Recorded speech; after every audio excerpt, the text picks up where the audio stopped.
Hello friends, Heidi here from Rain Country. God is good all the time, and I'm here for my regular Monday this and that video, which is a weekly vlog that I do talking about many different topics, different from the rest of the videos that come out during the week, which are typically single topic videos. So if you're new to my channel, just understand this is a way for me to answer questions that have come in through the past week, give you some quick updates on my garden or experiments I have going on, or whatever it is I feel like talking about. So let's get to the topics of today, and we're going to start off with the currants. So suddenly lots and lots of currants getting ripe. I have a total of 4 currant bushes, and they're just getting to the point where I really can start picking them. And so yesterday I picked 2 quarts, and I've got much more. I'm guessing I'm going to get a minimum of 3 gallons off my bushes this year.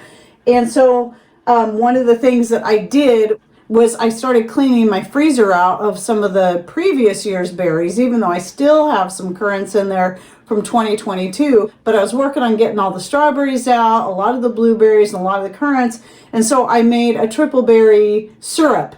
And so this is currants, blueberries, and strawberries from the previous year, so I can make more room in my freezer for all the currants, blueberries, and strawberries that are coming in this year. And yes, I do prefer to freeze my berries for various uses, but you can dehydrate, can, or even freeze dry if you have a freeze dryer. The way that's going to take up the least amount of space is dehydrating. And since berries tend to be lower in sugar, those can actually powder up pretty easily as compared to things like mangoes and some other types of fruits that have higher sugar when you dehydrate. But freeze drying makes them all easy to powder. I don't have a freeze dryer, not interested in one, but for those who are, it does have their benefits. But I learn more and more all the time how to keep living just fine without one, like I always have.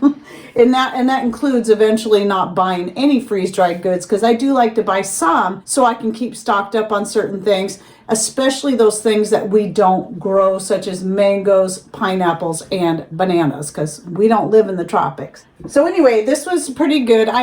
For this, I was kind of shooting for a jam, but I didn't care because I tend to use syrup more than we do jams, and we have plenty of apple butter and jam in the pantry anyway. But what I really should have done was done equal amounts of fruit to sugar, where in this case I actually went half the amount of sugar to fruit. So I think I had approximately 10 cups of fruit, and so I used 5 cups of sugar. Now, to get a good jam, if you're not using added pectin, it's really best for most of your fruits that you have at least equal amounts of fruit to sugar.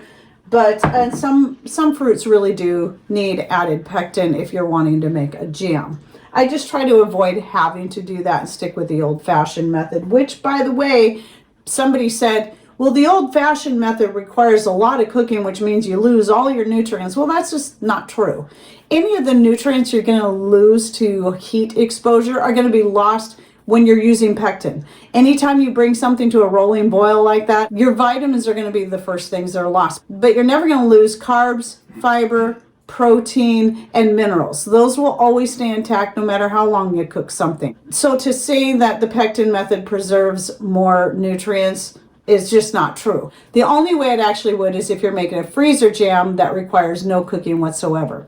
So anyway, moving on from there, let's talk a little bit about daylilies. So my daylilies have been coming in like crazy, at least my pink ones. Today, my orange ones are finally blooming, so I'll put a picture of those here. And daylilies only last for a day, so later in the day I usually go out and pick all the ones that are opened up and then try to use them right away. Now, last year I did a video on daylilies, which I'll link to down below in the description box, where I talk about their benefits and uses. Keep in mind, I accidentally ended up with a couple of pictures in there of Asiatic lilies as I was just doing a search for daylilies, and I was just grabbing pictures trying to keep it very diverse looking, and didn't pay close enough attention and realized I grabbed a few Asiatic lily pictures, which I've eaten those before and they didn't harm me, but there is a claim that they can be toxic. Daylilies are definitely the ones that are the safest ones when it comes to that, and all parts of the plant are edible.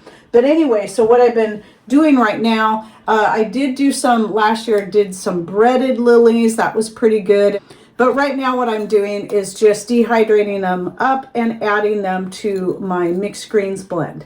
I like it because it's no longer just greens. It just adds more color to the blend. And this gets used in all kinds of different things, gravies, sauces, soups, and much more. And I'll link to the last video I did on my mixed greens blend so you can get an idea what kind of things I put in there in the description box down below. But again, that was back before I started adding the daylilies. Now, if you watched last week's This and That video, we had talked about the helping our friends process chicken. And I did put a few video clips in there of the kids and everybody in there working. But anyway, because of that, we're out there helping. We brought our chicken plucker. We brought home a few chickens to put in our freezer. One of them I baked up right away. And of course, like I always do, it got used for dinner for a couple of nights just as is. And then I took the rest of the meat the third night, because it wasn't a very big bird. Sometimes I can stretch it out, the meat out farther, but I picked the smallest chickens because it's just two of us, so the bigger families could have the bigger ones. But anyway, then I just what did I make? I made a chicken fettuccine out of the rest of the chicken, and then I took the bones and cooked them for 3 days, and then boiled it down on the 4th day to where it was like half the amount, then dehydrated up the broth. So I made a bone broth and dehydrated it up, and it's really nice because it takes up so little room. And I went ahead and vacuum sealed this so I can store it on my shelf.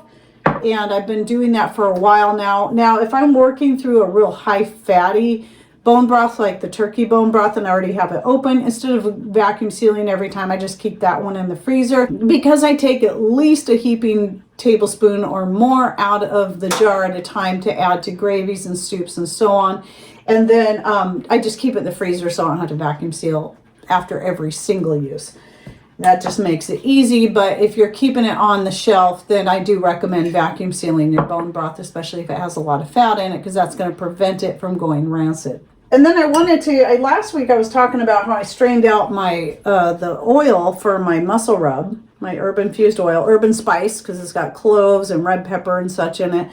But then this past week I strained out the one I started at the same time, my latest batch of herb infused oil for skincare. So this is like a healing oil right here. And you can see there's a slight difference in color. This one is darker due to the cloves and the red pepper, where this is all mostly just green herbs and arnica. And I do have videos on both of these on how I make these, and I'll link to those down below. Just like I'm doing with the muscle and joint rub oil, without adding any essential oils, just trying to use it as is, and so far I'm very happy with it. I'm doing the same thing right now with this, without making it into more of a salve. I'm trying the oil just as is. And for the most part, again, I really like it. It definitely has a very strong herby smell to it.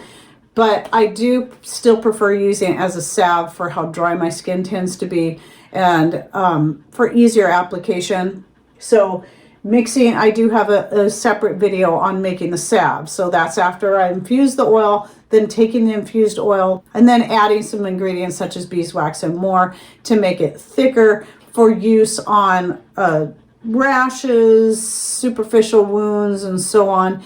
And I love it. It's great stuff. In fact, I'm giving some to my daughter-in-law today because she's got a rash that she's trying to get rid of. And she had this same rash a couple of years ago when she was pregnant with Jace. So I've got some set aside for her. She's going to come pick it up today so she can use that again, because I'm pretty sure that's what I gave her 2 years ago that helped her out. And then the Nakano knives. So you might have seen my video that came out a couple weeks ago now. And I did a review on the Nakano knives. So I'm so happy with them, except for the fact that a paring knife, I use paring knives probably more than anything. And so I didn't, the set that I got from them did not have paring knives in it. So I decided to go ahead and order a set of 3. You can buy just one, or you can buy the set of 3. So I got 3 of these paring knives. I've only so far used them to cut strawberries, but I already can tell they're going to be my very favorite paring knives out of all the paring knives I have. And I have quite a few, simply because it's the one knife I use the most over everything else. And so still very, very pleased with my Nakano knives, even though that video I published like last week or the week before, it was actually shot 6 weeks prior. Still very happy with them. I am just so grateful I have a really nice set of knives. It's the first set of knives I've had that have been that nice in the whole time. my whole life. So, and I'm 57 years old, so my first really good set of knives. But anyway, that link you can find in the description box if you'd like to check it out, and you can save at least 15% to 20% depending on when you go through that link on your order. And so, yes, I'm very happy. Just keep in mind they are a pretty popular knife and they tend to go on back order quite a bit. So the wait time sometimes can take quite a while depending on what set you're ordering. Oh, and by the way, my set is the Mito or Mito, I don't know how it's pronounced, M-I-T-O set with the olive wood. It's one of the lesser expensive sets, but there's several different series in there. And then another thing is that from Misfits Market, they've been carrying artichoke hearts in the jars, the marinated kind. And I love artichokes as a whole, but I found it's a lot cheaper just to go ahead and buy them in a jar, the hearts, because it can cost as much for one artichoke and you're only getting the one heart in there and all the leaves. And yes, you eat the bottom part of the leaves, but that's about it. So I found it's like, gosh, I should just get the marinated ones because I'm paying as much for a jar of several hearts as I am for one artichoke. Well, I decided to try a jar too. The brand name's called Kitchen and Love, and that's what that looks like with the label on it. But anyway, I'm liking, you're probably wondering, well, this doesn't look like artichoke hearts. Well, that's because this is my homemade pepper from my own peppers from my garden, because what I found is these have been my very favorite jars now for storing spices. So I've been buying a little bit with every order and stocking up on them so I can enjoy the artichokes. I also use the remaining marinade that's in there for other things, such as drizzling on my avocados when I have those and I cut them up, or even using on salad, just using as a salad dressing. So every part of it literally gets used except for the label that comes off and gets thrown away. And so now these are becoming my new spice jars. What I've been using is your regular half-pint jars like this for years, but I like these better because of the nice lug lid, the way it has the wood look. And when you see it in the cabinet, I'll put a picture here of what it looks like in my cabinet. It just looks really cool because it matches my cabinets. And the lug lid is just nicer. It's got a nicer, you're like any kind of jar.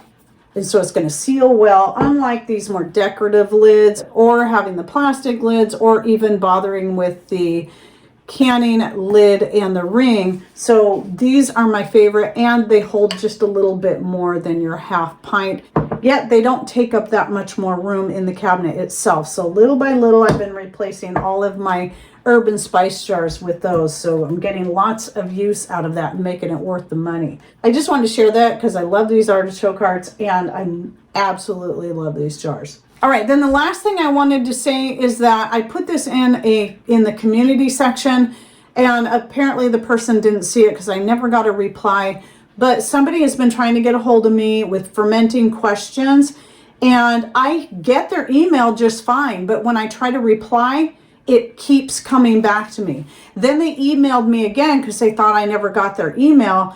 And, they just forwarded the same email to me again, but still I cannot reply. I've tried several ways to try to reply. It says the email address does not exist, or that maybe that somehow my email is being blocked. So if that's you, I know the person's first name is Colleen. I feel really bad because I've been trying to reply to your questions, and I appreciated the kind words that you shared in the email as well. But if you're listening, hopefully you're listening.